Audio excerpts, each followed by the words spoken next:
I'm finally in.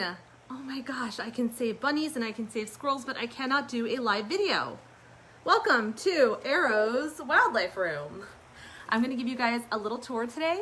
I wanted to give you a heads up that we're gonna try and keep the volume down because we have a lot of sleeping.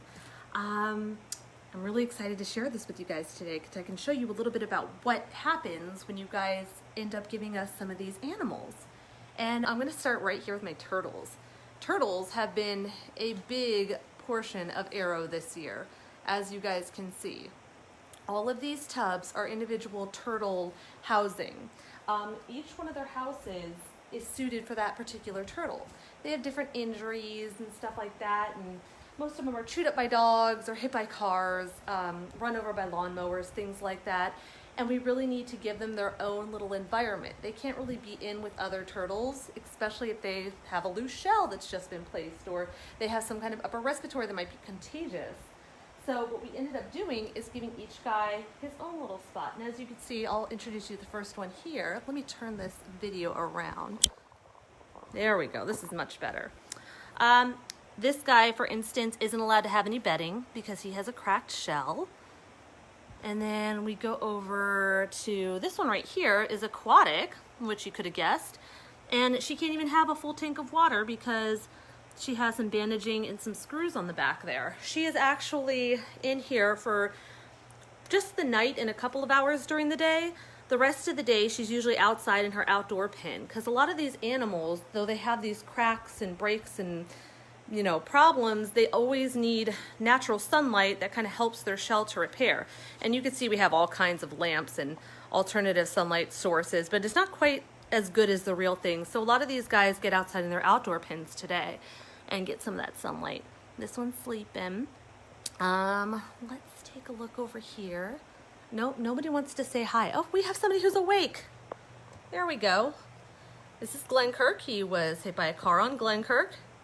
He's doing very well, but he can't go back out yet because his shell is still in repair. He's not very friendly. There we go. At least I got him to say hello. Not all of them are friendly to begin with. I really love my turtles though. They hold a special spot in my heart because I started wildlife rehabilitation wanting to work with just turtles. That was always my goal. And then little by little, we found squirrels and bunnies and everybody else that really needs help too. And how are you gonna say no, So I work in vet clinics and it's been really nice to kind of get their help with some of these animals as well as the help of other rehabbers. And you just learn so much.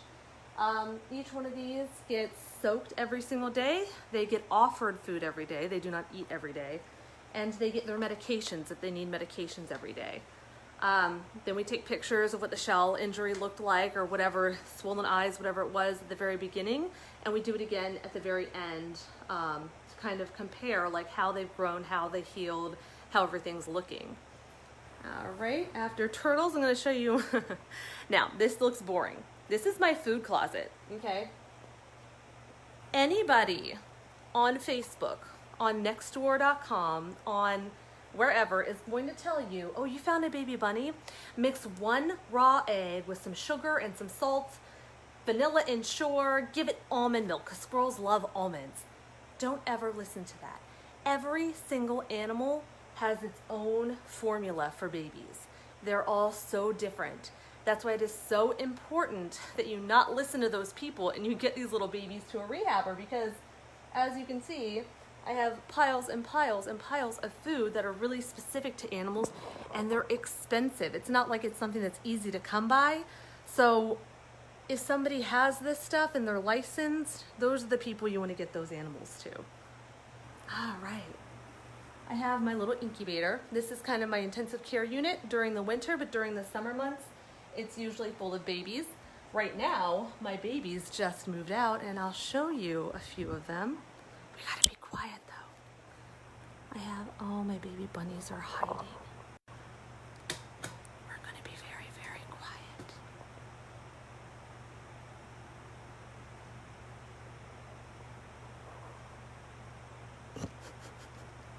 We're not gonna see a baby bunny. They're hiding because I was too loud. How about a baby squirrels? Ah, the messiest of my babies. Would you like to come say hello? These are the two left that I still have. A lot of these guys go to my apprentices, but then we have the guys who are having a little bit of issues, gaining weight and things like that. You have no problem gaining weight, but he was actually had a little bit of an upper respiratory infection, so we were keeping him here because he's on medications from the doctor. And this one here, you could see, got the end of his tail chewed off. Ooh, and we're having a little bit of trouble balancing. These guys are definitely adorable when they're little, but you want to get them to the point where you can still handle them at this age, because you still have to feed them like 3 times a day. And a squirrel that doesn't want you to handle them is no fun at all. All right. Oops, here we go. This is my handling equipment. The only time I ever use this and the net, can anybody guess? When would I use cat gloves and a net? You think, well, you work with raccoons and foxes and maybe bats here and there, but no. That is for an adult squirrel. The animal that I am most afraid of in all of wildlife rehab, the adult squirrel. You put on the cat gloves, I grab a blanket, I grab that net. If one of them gets loose, it is quite the ordeal. They don't want to be caught, and I don't want to have to be catching them. So, you guys get an adult squirrel, make sure you mention to the rehabber that it is an adult squirrel before it gets there, because some rehabbers will not take them. They do not have that kind of equipment to handle them. They don't know what to do with them when they get it. They are experts at babies, but man, the adults, completely different animal. Who do we have over here? We have my little baby who is not feeling too good. He had a dog in the neighborhood chew him up a little bit. Now he looks absolutely horrific. He lost a front leg, but all in all, he's eating, he's drinking, he buries himself. This wound is healing really well. So if we can get him completely healed by October 1st and he gets the clearance from the veterinarian, he's going to go back out into the wild and go make some more turtle babies. We just got to make sure that he's completely recovered before he goes back out. The last thing we want to do is send him back out into the wild when he's not fully recovered and then force him into hibernation, which is something that really slows down the healing process, and we wouldn't want that. I have another turtle who's hiding. They're not so friendly, but you will notice that for each turtle that we have, everybody has a piece of paper. Each piece of paper has all of the information, where they found it, when they found it, the street location. All of that stuff is super important when we go to return these animals back into the wild. We need to make sure that they go back to where they came from, especially the turtles. Some of them can be territorial. Some of them can just want to lay their eggs back where they were born, all those kind of fun things. And at the point where we don't really know how they do going back into a territory that they don't know, the most important thing is to do what we can to get them back. Okay, now let's see. Here's my grown-up squirrel cage. As you can see, it's trashed. And when I say grown-up squirrel, I mean the guys that are going to be moving out to the outdoor pen shortly. I wish this place was a little more fun right now, but everybody's sleeping midday. Hello? Nope, I can't even get them to come out and say hello. You know what? Baby squirrels will wake up for food, but my bigger guys who are eating on their own, they're not going to come out unless they want to. Right here we have some froggies. I'm not even sure if you can see it through the glass. Oop. There we go. He lost his eye in a lawnmower accident, but he is eating and drinking and thriving. We have another froggy in here. Where are you? Oh, you're right there. They get to go where they want to go. These guys are funny. And frogs are another one. As soon as they're healed, they're going to go back to where they came from. Very, very important. This beautiful cage was actually just donated to us. Another thing, you know, we're raising money here for Wildlife Rescue League, but if you guys have old cages, cat carriers, bedding, water bottles, you know, that small mammal stuff, we can always use that too. Here is a friend who will not be bothered at all by my loud voice or anything else. Can you say hello? Ooh, I'm trying to focus my camera on. There we go. Nope, my camera doesn't want to focus. This is a possum. There we go. just cleaning himself with his little scraps of banana. These guys are hilarious. They are one of the most fun animals to rehab. They do not get, imprinted the same way that you worry about with like birds and things like that. They don't really care about anybody else except themselves. They are cute. They are still a little bit cuddly. I wouldn't call them cuddly. They're cute though. They're kind of like a little cat. They like to eat all of my scraps. And while yes, it is probably important to get them a variety of diet and foods and things like that, I've been giving him a lot of slugs and snails and things that I find out in my garden as well. You can see scrap banana there. But also, there's dirt where all the worms were this morning. They've eaten all the worms. And if the possum had his way, he would just sit here and sleep all day long, except when he gets up to eat.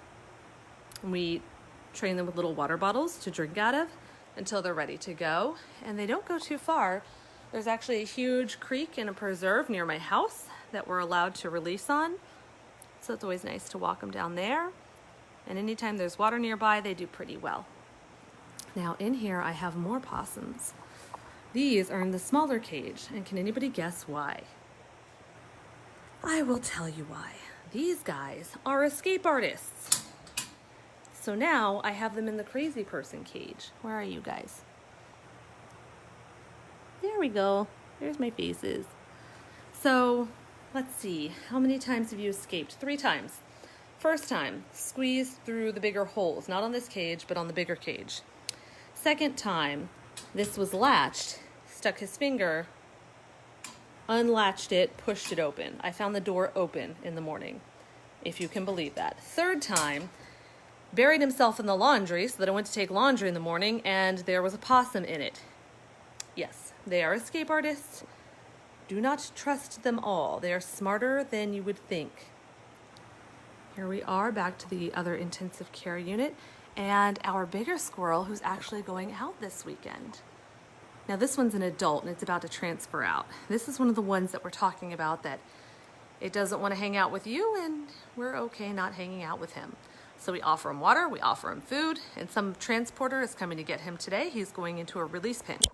A release pen, a soft release pen is a almost like a shed. Here, I'll focus on these guys while I'm talking. It's almost like a shed that, there we go. That the animals can go into and they can acclimate to the outdoor temperatures, they can get food, and they can come and go as they please. This gives the squirrels a chance to climb up in trees and make new nests while the other animals in the release pen take their time. So it's not like a forced, rushed thing. What else have we got? I think this is all my animals. See them drinking water? They always scare me when they drink because I think they're like trying to drown themselves. But they're not. They're just drinking water. And they'll do that for like 30 minutes. Not a big deal. Not a big deal to them anyway. It's always frightening to me at first. All right, I think that's all of my animals in here. And then of course, we have the outdoor animals that are a bit bigger. They're ready to go. But yeah, we just wanted to give you a little view, and this is the end of the season, mind you. Come middle of the season, I have more squirrels, more bunnies, more possums, and more turtles than I can count. This year we have had fawns that stayed here, transferred over, many raccoons that stayed the night and transferred over. Oh, I'm getting booted. All right, I am going to let you guys go. But I just wanted to say another good word for the Wildlife Rescue League and everybody who's volunteering today to raise money. Please, all of this stuff comes from donations and from volunteers just helping out to raise funds. So the more we can get, the better. Thanks a lot.